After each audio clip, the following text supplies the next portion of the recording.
when he was on CLG, though.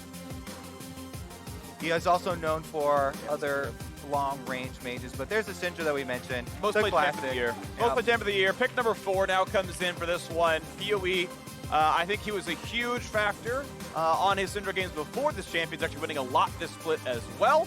5-1, I think, overall, something to that effect, and should look pretty good as the time ticks down. You get to see that there's no obvious swaps coming through. Sett versus Aatrox at the top lane, very much as expected. And the question is, can FlyQuest step up to Cloud9's level? And honestly, first step there is it's a fairly balanced draft here for these two teams. So I think they're heading onto the Rift with a decent chance here. Yeah, nobody with any hard inting here. Nobody with any massive outscale either. We'll say there's not a ton of amazing targets, right? Sett's really durable as you get away, so sometimes the blitzcrank hooks can be difficult. We know Tahm Kench likes to be picked into Syndra, and that was actually the blind TK. Syndra came afterwards, so you can save a teammate from that ultimate. There's definitely some good tools on the C9 side, but I think there's some really good team fighting on FlyQuest here as well. Going to be excited to watch what happens here. Let's take one more look at the lineups. Also remember, IgNar has the lowest duo proximity of all supports in the LCS. That means he roams the most. So definitely look for this Blitzcrank to go get pulls on other lanes, try and burn summoner spells for the rest of the team. Yeah, and Zoe's attackable, right? No innate escape. You can absolutely go after that lane. I'm looking to see the Blitzcrank come into mid pretty early on. We're here for the trees. See if they can do it. FlyQuest have done a very good job for themselves this year. Alone in second place is a great return to form. People are happy about Mother Nature. All the above. PoE has planted the most this season as he is the kill leader on FlyQuest. Let's get in the game. Cloud9 versus FlyQuest. Cloud9 have absolutely been on a tear this split. 10-0 so far. Fastest game time. Highest KDAs, best stats across the board for this team. All right, well, we got to check in with Avali, standing by with Coach Curry. Thanks, guys. I'm here with Curry, and we have got the FlyQuest chance behind us. Big match for you going against #1 team Cloud9. Tell me, how do you prepare these players for a match like this? Honestly, preparation isn't too much different from what we normally do. C9, they're just another team. We just make sure that we have the drafts that we want and the drafts that we want to play, and that we're just ready to go. Sure, they're another team, but they're the #1 team on top of the ranking, so there has to be something that added into that preparation. I think just more than anything, we just make sure that we're just not scared. I think when you play against the other teams, we really confident in playing them. So maybe against C9, there might be a little more hesitation because they're so decisive. So just making sure that our confidence is there. But I think as a team, we're really confident in ourselves and our playstyle, so we're ready to go. Keep that confidence up. Thank you, and best of luck to you. Back to you guys. Thank you very much, Avali, and thank you, Curry, for the words as well. Stay confident, don't be afraid. Cloud9, so good in the early game, though, have absolutely been smashing North America this year with early pressure, kind of across the board. Don't think they have any sort of innate advantage as far as the champions going for these early duels either, so FlyQuest should have a decent amount of time to get set up. Gragas here, doing bottom side clear, red buff into Krugs, keeping his options open as far as where to go. Probably not going to focus on ganking for an Ezreal Tahm Kench. Vulcan and Zven moving up very quickly, though. Vulcan happy to tank a hook if there is going to be one. There's the pull in, but they're going to just walk over to WildTurtle. That is a 2v1 that the Blitzcrank can't help with very much. Trade looks fine for Cloud9. Turtle down about 100-something health. All right, we also have a top-down clear for Santorin, heading towards that half of the map. Lee Sin off of red Raptors. Try and get to his level 3. Let's see what his options are going for. PowerOfEvil also taking the cleanse here in the mid lane versus Zoe for Syndra in case he does fall prey to a poor bubble. That Gragas combination can definitely do wonders, and Nisqy grabbing the Proto Belt first pickup.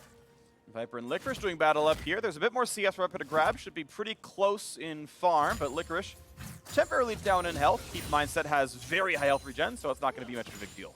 All right, as far as what they want to do in the early game here for FlyQuest too, I definitely want to try and play off this Blitzcrank, get some bottom What if he lane. stole this, though? He has Smite! He has Smite! He can take the blue!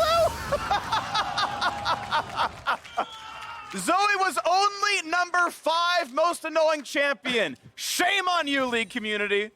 Super annoying, especially for junglers. Nisqy gets the burst damage there. I mean, honestly, what do you do against the Zoe Q with Smite burst damage? You also have Smite. Just also press the button. Well, you have to time it exactly with his Q. It's definitely advantage to the Zoe here. I agree. He wants some revenge though, Phreak. Oh, he's gonna have revenge. It's on his academy team.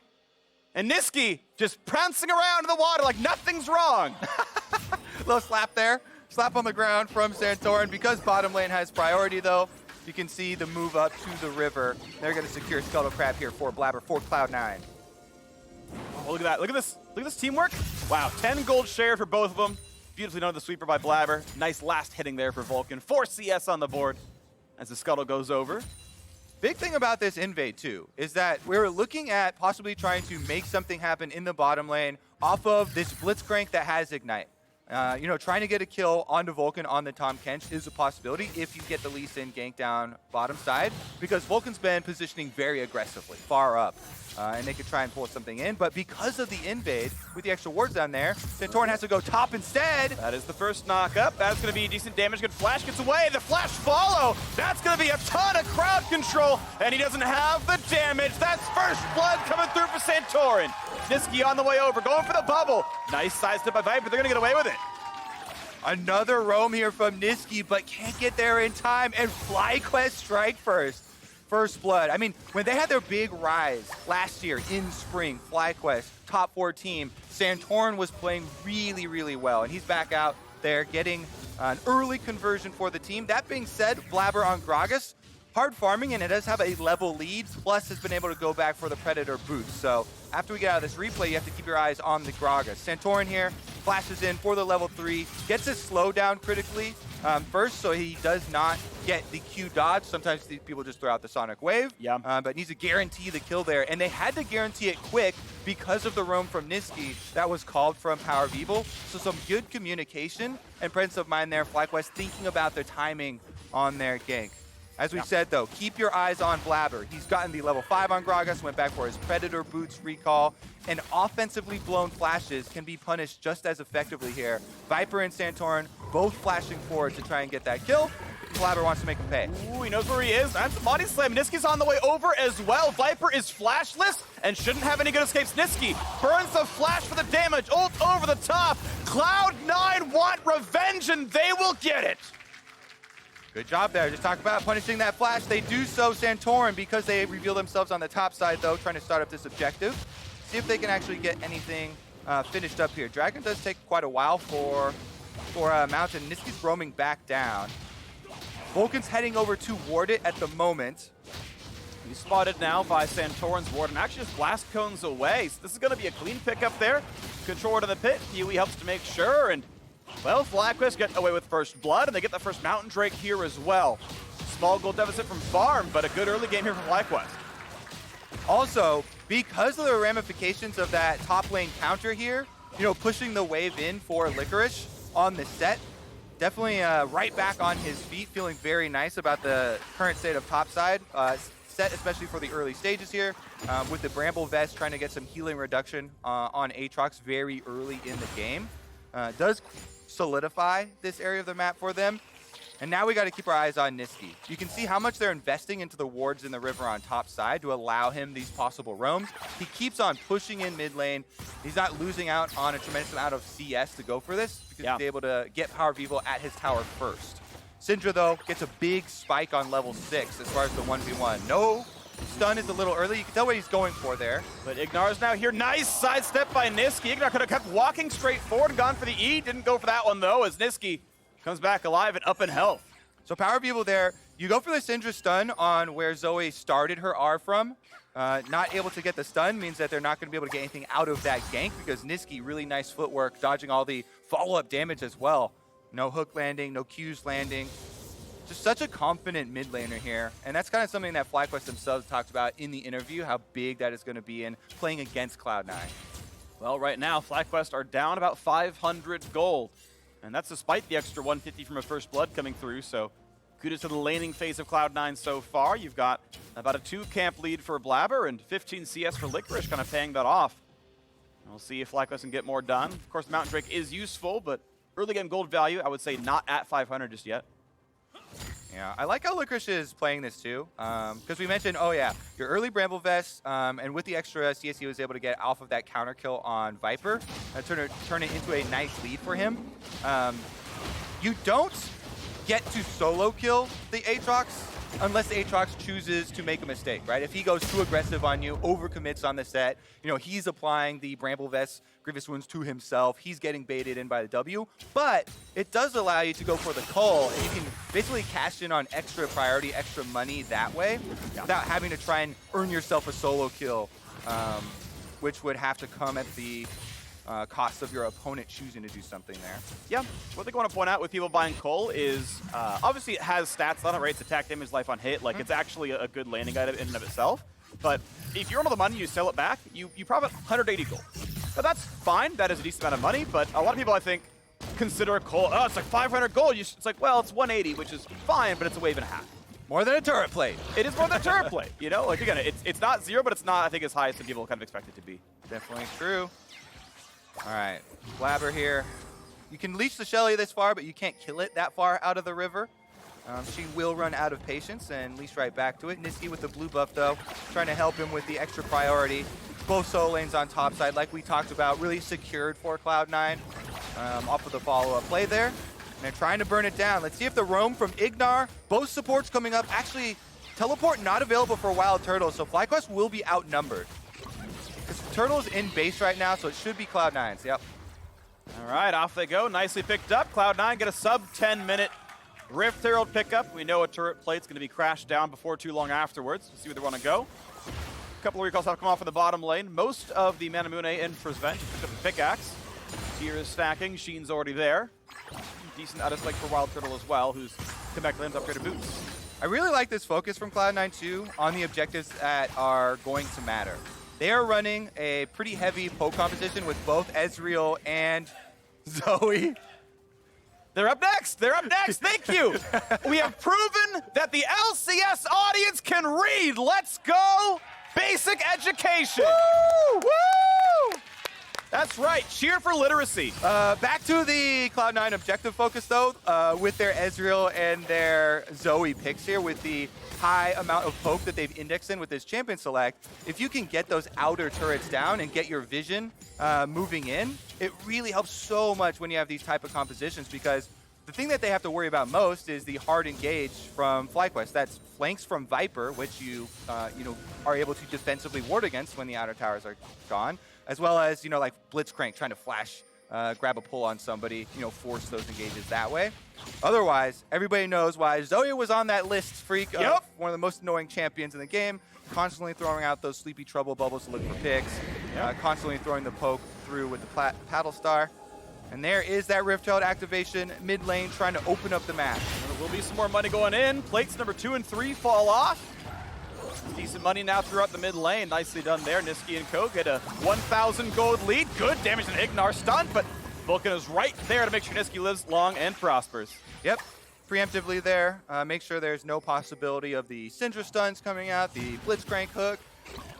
So, big chunk onto the tower. Fight over Scuttle Crab, though, on even terms. Oh, and a fight in the mid lane. This is big damage. Nisqy heals early, stays alive, does not find that Q, but Cloud9, ready to keep going. Flash of the wall, flash follow, oh, backwards. Do they have the follow through?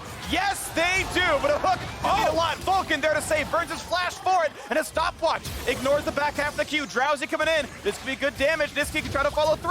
IgNar blocks it, puts in the ult. 5 HP, flashes away from Zven. Just barely getting away, but Cloud9 1-0. Big skirmish Phreak, but bigger toll afterwards, because the Infernal Dragon is ready for Cloud9. They immediately move into the river and are going to be able to pick this one up. FlyQuest have to recall after not only losing their mid laner, but also taking big chunks of damage. Turtle could go for a Q steal here and try and be a hero, but it might put him in danger. I think he would have to at least burn flash, maybe still die if he did go for it. They're not going to make the play. Easy pickup there for Blaber, spices it away and walks out. What a great fight.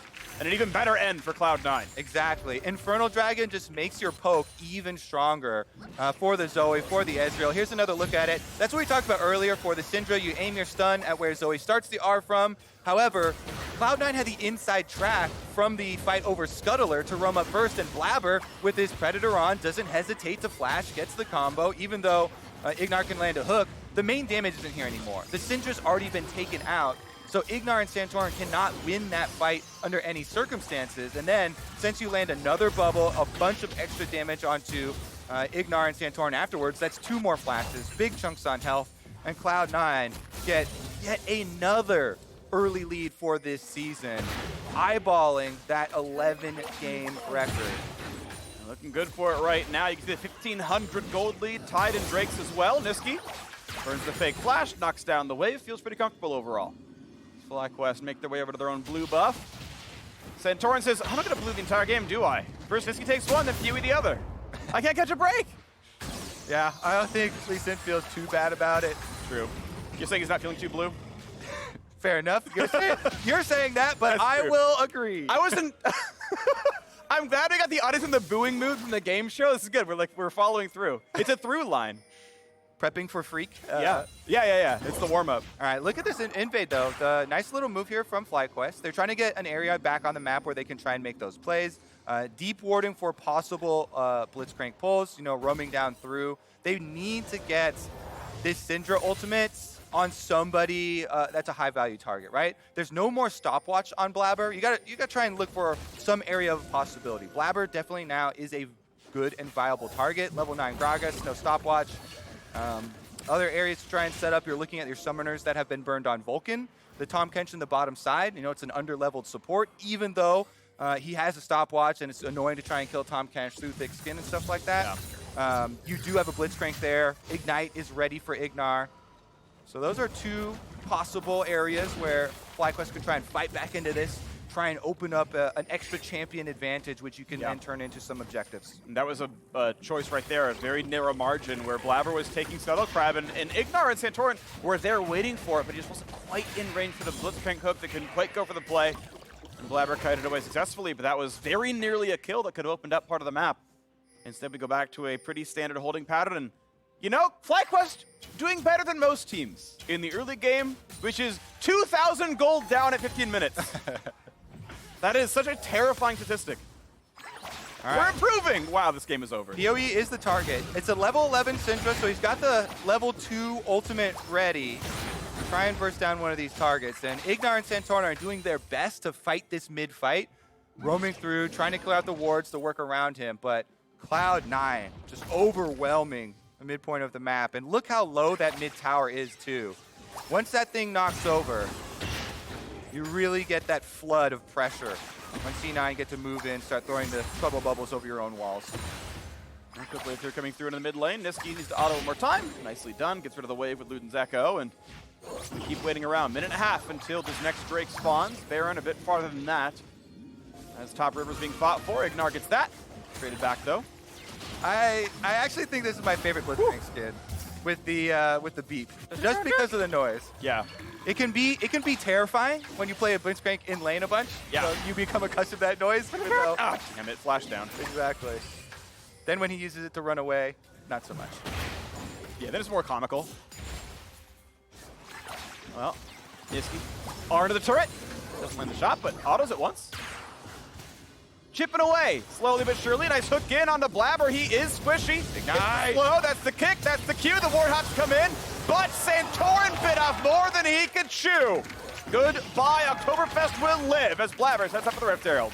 Oh, you can tell. They're getting a little antsy here on the side of FlyQuest. When you know you're going up against Cloud9, you feel like it's happening again. They're taking control. What can we do? They overcommit to the kill. Nice stop there from Blaber, by the way, on Santorin. Knocks him up. Big burst comes through from Nisqy. And Santorin falls to the bait. 1 kill, 1 more objective, Phreak, for Cloud9. All right, it keeps going and it keeps going. FlyQuest cannot catch a break so far in this game. Let's look at that fight again. All right, so Blaber clearing the vision from their perspective, just walks up a little bit dangerous, but he knows he's got Vulcan and a PowerOfEvil a little bit further away. So he flashes into his team, flashes into Vulcan for the Guardian as well, and Nisqy had plenty of burst damage upon arrival. Yep, and then Blaber secures the kill. Says, hey, I baited him in. I deserve 300 gold. Thank you very much. I will press R now, and gets that one pretty securely. Needs to fund his Zhonya's, Phreak, so he can continue to make Blaber plays. He wants to get him, definitely. I actually like the idea of going towards Mercurize as well. He's not really... Oh, hold on. He's going to take some damage. Stopwatch, burn for Vulcan, but the squad is still around him. He's got to be a bit careful. Drowsy comes in. Could be some decent damage. A big chunk of IgNar going to stay alive, though. Vulcan does spit Nisqy back out. And then a flash to safety keeps him alive. Next poke. Oh, wow. Damage on a Santorin. Viper's a half HP as well. No sleep comes through just yet, but Nisqy looks for another one. Big damage at PoE. The flash forward. They catch Vulcan. That's going to be the kill. Santorin's on the board and Viper's into the back line. A lot of damage popped as the Rift Herald comes down for Blaber. And they're going to try to push this one down a little bit farther, but a 1-for-0 to FlyQuest. They did bring back IgNar. The in-combat Herald Phreak rarely sees strategy. It's taking the skill shots for him. Make sure they stay alive. It comes down.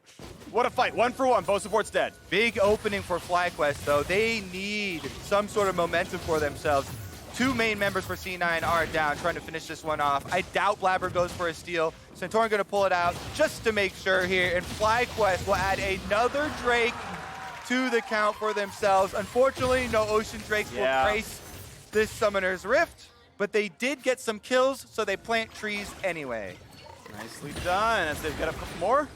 Once again, a lot of hooks for IgNar, finally set up the kills. Right, so we talked about it. Tahm Kench does have the stopwatch. Really good uses there at Voltage. He actually avoids the ultimate from WildTurtle. Then he still holds on to his flash. Here, a poke comes through from Nisqy, and you can see C9 trying to poke down members of FlyQuest before fully committing.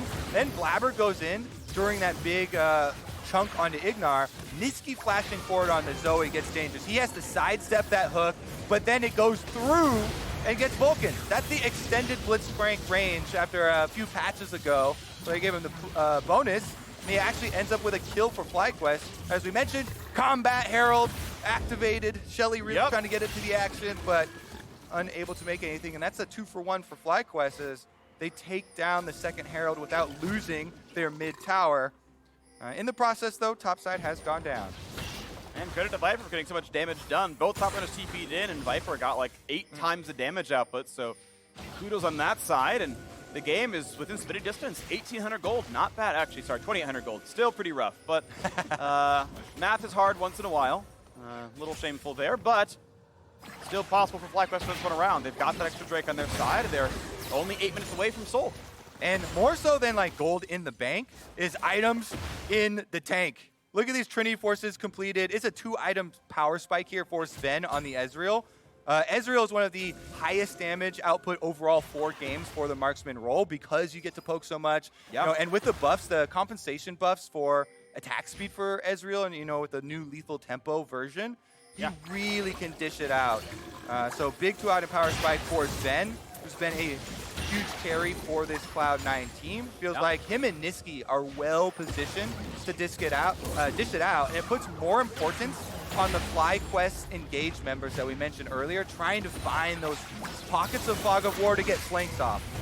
I like that ult actually, just to zone out PowerOfEvil and help guarantee the turret goes down. It's a pretty short cooldown, well done by Blaber, as they send Zven topside for some farm, and C9 keeps playing the mid game pretty securely here. A little bit of a more frontline focused build for Blaber, right? Didn't go sort shoots, went for the more durable options. I'm looking for some Blaber plays, Phreak. He's got the Zonias, he's got a flash ready too. Almost Licorice plays, but it's ult to run away. Viper gonna find some more knockups and actually forces the flash out in the 1v1. Props to Viper. That will be down for the next Dragon as well, and that will be Soul Point Dragon for FlyQuest. Once you bump up to 3, you could get some little bit of extra pressure. I guess Cloud, Soul, not the biggest moment, but it is super nice for Syndra. Definitely a point of power for them to try and play around that burst damage.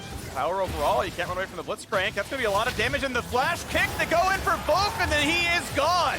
A ward hop away, Santorin, he's gonna get away! What a setup. Blaber can't find Viper either, and FlyQuest tie up the kills. All right, side lanes are pushing too, so this is critical. Cloud9 had done the setup work. They've got top wave already in, and Licorice taking a tower on bottom side while they went for that skirmish. So FlyQuest, they do get their kill. They strike quickly, and Santorin's able to get out with his life, but Cloud9 still finds something in the process. And that's why we emphasize setup work so much for these mid-game plays, because even if something does go bad for you in the skirmish, you can get something in exchange. I mean, I know a lot of people like to credit Cloud9 for good team fighting, and don't get me wrong, it is very good, but this is a game where they were equal in kills, and yet up 4,000 gold with all the turrets taking down the extra farm. That is setup work, as you're saying. That is I mean, in a very basic term, macro. That is making the right choices, being in the right places, and catching what your opponents cannot. So really big stuff right there. As you can see, the gold difference has basically steadily been growing the entire game long. This is what we're used to seeing with Cloud9 games. Starting out with early skirmish victories and controlling later objectives. Man, FlyQuest really trying to make use of this control ward on the side brush, but Zven and Vulcan, two of the slipperiest. Forces the flash, Blaber feints to pretend he might have gone for it, Turtle at half HP, and suddenly mid lane control goes to Cloud9, but a hook comes in. That is Vulcan who pops the stone plate, finds a slow. IgNar's at half now as well without Aftershock available. Here comes the flank play now for the top laners. They're all coming in to try to push down Licorice. But first, IgNar's gonna die. Ult comes across, builds some space, knocked back in Santorin. And Otto can't quite kill him, but Nisqy can certainly take down Turtle. And that is a sleep coming through. That is pushing down Viper. 3-4 to Cloud9. The Cloud Drake is there, and so is the mid lane. C9 do it again. They're playing this poke comp so well. You can hear the crowd gasp every time Nisqy lands a paddle star. You get a big paddle star onto IgNar, you get another big one onto WildTurtle there, and then FlyQuest have no options. Each of those combos landing from Nisqy is 50% of a FlyQuest member's health, and then once C9 know they have the advantage after chunking 2 members down, they go for the follow-up. And look at that. If they win this game, Cloud9 lock playoffs in the beginning of week 6. Oh, nicely done right there. The chance at 11-0 already being secured in the postseason. Looking to play around this. Santorin does have smite and almost has the kick. So C9 disengaged. Now Viper gets away from the bubble, but he's still going to take a little bit of damage on the way out. This could be the re-engage. He pops the ult, finds the knock. If Nisqy's spit back out, Vulcan's got to be careful. Pulled right back in. Big damage. Viper healing, just barely gets away, but has to burn the flash for it. C9 running out of health. No regen there. Going to disengage this fight. Couple of good pokes there. They don't quite pull in for the extra kill, but FlyQuest are able to defend the Baron for now. Here's another look at how it started out. Look at this Zoe here. Goes in for another chunk onto IgNar. Right after the Aftershock falls off, it's able to land. And that's previously WildTurtle was the victim of the same combo. Then with the Licorice over here trying to win that 1v1, they're able to chase him on down, and Nisqy lands the second combo onto Turtle, taking the kill for him. It's just Cloud9 sweeping through. And look at that smile on the face of Nisqy. One of the front runners of MVP this season. Pretty much anyone on Cloud9 could be that. As they are poised to go 11-0 and take control. Yeah, Nisqy, he's still on the screen. What an attractive man. What a great mid laner. Most damage of the game. Keep going, Phreak. He is not French, but Belgian. True. Ovally, take notes. Nisqy facts. Yep. Turkish heritage. What play do you most remember Nisqy for? That bubble right there. I have a weird I remember answer. in perfect clarity. Okay, so Phreak has a recency bias. Yes. For me, it was Envy when he first came over to North America, and he actually played Lucian and got this big kill onto Bjergsen, and they were playing against TSM, and it really got him a lot of notoriety here because TSM's so popular, and Envy was having a rough time. Yep. Yeah, I remember Envy was a 10th place team. Nisqy joined. They went to playoffs. Yep. The very next split. That was the only roster change. And now maybe wins an LCS title. Of note, Cloud9, the only LCS roster without an LCS champion on it. Or even a split champion in any of the other leagues. Ooh, that is flash down from Vulcan. Nice hook there for IgNar. All right, Cloud9 trying to play 1-1 at the moment. They have the super safe Ezreal, Tahm Kench in the mid lane, along with the jungler. Nisqy floating around top side to try and clear it. They don't have a lot of vision for him to work with, but look at the ultimate Abyssal Voyage. Right on top of 3 of them. Big damage across. He saves Zven. Vulcan's at half HP. And now an explosive cast. Could be another setup, but they can't quite find the rest of the damage. Ulti burn, never gonna walk away. Yeah, Cask actually splits PoE and IgNar and knocks PoE away from a possible paddle star there from Nisqy. It's going to be a disengage, and FlyQuest, their #1 priority right now is trying to keep wards on this Baron and in this jungle leading up to the Baron. You can see with this vision toggle, they're using everything they have to try and fight and keep this clear. It's so scary when you have these bubbles coming through over all these walls. Yeah. Basically 2 decent wards that affect the game state. The waves keep being pushed in. Hurricane in for Turtle. He's had that for a while. Rage Blade is next up. He's halfway there. That'll be nice for him when he finally gets through onto that one. That'll be a really big power spike. He can start taking down frontline pretty well with it. But right now, C9 still setting up the top river. They got close to Baron last time, but FlyQuest pushed them off. This 5,000 gold lead, though, might continue their map control. And for me, if I'm calling for Cloud9, I say make the safe play right now. You keep enough pressure on FlyQuest simply by having the controller on Baron. So they should be able to just play it slow. Don't start the Baron. Just take your dragon when it arrives. They don't have to push anywhere in right now. Wait for the 35 seconds to get your third Cloud Drake. Ensure that you have the possibility of acquiring Soul later if something goes drastically wrong. Before they really try and get one of those picks around the Baron. Simply by controlling the vision here, you put FlyQuest on edge. And they're going to push down the mid lane yet again. Going to push FlyQuest on edge as they... Ooh, they could take a big stun, but as the Tahm Kench was right there, Zven is not in danger. Poke puts PoE at half HP, and there's the pushback. Turtle's got to get away. Just barely does. Now Blaber is in danger. This could be won by FlyQuest if they have the damage. Nisqy gets away from the chains, and now Licorice wants to chase forward. Bubble not quite going to land. PoE gets down low again. Ult comes across. Licorice wants to set it up, and Zven comes in for the killing spree. Viper is forced to run, and they can find all the damage they need. That's going to be the double kill in for the AD carry. Once again, right on the Drake. Number 3 goes through for Cloud9 with 2 more kills on top. Cloud 11-0 might be a reality pretty quickly here, Phreak. That's third dragon for them setting up for the Soul. Plus it will be Baron. Yeah. They may very well just end the game before the Soul even comes up. Red buff fight here, actually. WildTurtle's able to sneak it away before Cloud9 move in for the Baron. It will be a very small consolation prize, but maybe they can get some sort of miracle steal here. I do see Santorin working around the top side. There's a lot of Cloud9 vision. Cloud9 vision to get through, though. Cloud 11-0, Cloud playoffs. It's not a number, but it's still a reality for the squad as Baron comes over. Blaber picks it up, and this is a nearly unassailable lead. All right, once again, FlyQuest trying to make something happen by pushing up the mid lane so they can move in towards the dragon. Nisqy comes in, gets a big chunk onto PoE, but not the bubble to follow up. Blaber's commitment there onto Turtle gets him very low, but they actually don't finish him off. So that's why you're saying, oh, FlyQuest, they still have a chance in this fight. Then it's the re-engage. Licorice just charges through, and PoE gets sectioned off down here in the bottom half. When you get this Licorice ulti, it actually forces PoE in the other direction, allowing Zven and Nisqy to chase him down. They finish off the extra kill. Nobody can get away from Cloud9. The chase is there.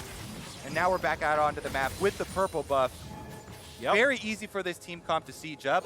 Ezreal, Zoe, just keep throwing out your spells, and your cannon minion buffed up by the Baron will do its work. C9 has never lost to Baron, all split long. Tends to happen when you win by so much, and you've pretty much never had a deficit past 20 minutes in your life. As Cloud9 push down for bottom tier 2. Their 4th turret to kill. No contest here. Not going to find the crowd control just yet, but they're ready to keep pushing forward. Looking at the inhibitor turret now as IgNar is ready with the squad. C9 sits on the right-hand side, so the minions are in the way. Blaber, though, jumps away to not get pulled, and the turret's going to fall down there as well. Zven feels safe to walk forward. Gets away from the Sonic Wave, and that is inhibitor gone already. 32 minutes in. The stun, though. That's damage on the Licorice. PoE dropped a bit low. Q comes out, almost put down to the ultimate.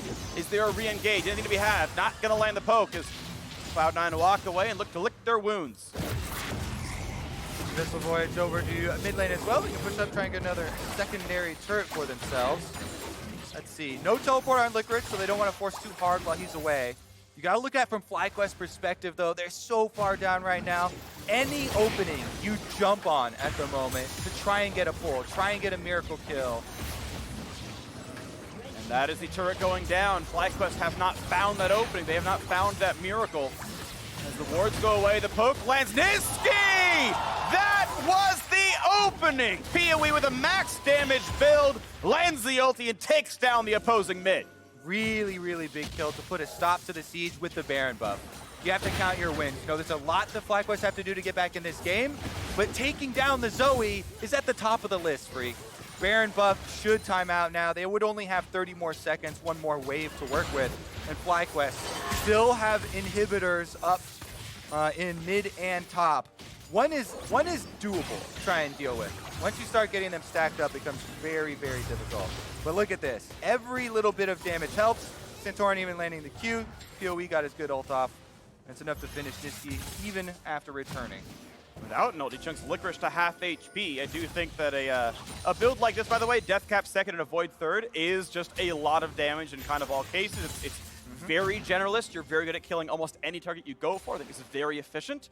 One of the best options you can go for, especially as a burst mage who can't wait for something like Leandries to stack up. Love that build on Syndra. It's going to go well for him. If you really want to max damage, you go for a Spellbinder next. It's 120 ability power. Times 1.4 because Death Cap. That is very one-shot. I also really like the speed on Spellbinder. Yeah. Syndra, you can see the really good Syndras get those little bits of mispositioning sometimes. But if you can get the angle on your stun to get those double stuns, or a team-wide stun for putting down some good Qs and then getting the right angle, that can actually pull you back in some of these games where you need a big miracle play. If you stun up the Zoe and the Ezreal, you'll put a stop to so much of the damage output from this team and give your team a chance. Taking over the jungle yet again is Cloud9 as their teammates respawn in 20 seconds on Cloud Soul is the name of the game right now. FlyQuest almost assuredly will have to contest that bottom river. All right, it's becoming even more difficult too because not only do Cloud9 have Tahm Kench, but both the Tahm Kench... Half health on Viper, the pull on into Sett. Big damage, has the shield, dunks to the side, puts in the damage, and that's going to be one kill picked up. That's going to be a second. They don't need the Drake. They just need to engage on the mid lane. And that's now 3 of FlyQuest running for the hills, trying to defend. Viper cannot find a single one, though, as Licorice puts in another stun, and they find their 4th kill. It is PoE left alone. It's the power of Cloud9 going 11-0 and locking a spot in the playoffs at the start of week 6. The Nexus will fall, and no one comes close to beating Cloud9. They get the power dive. They get the extra kill, Phreak. And not a single team has been able to even put a dent in this C9.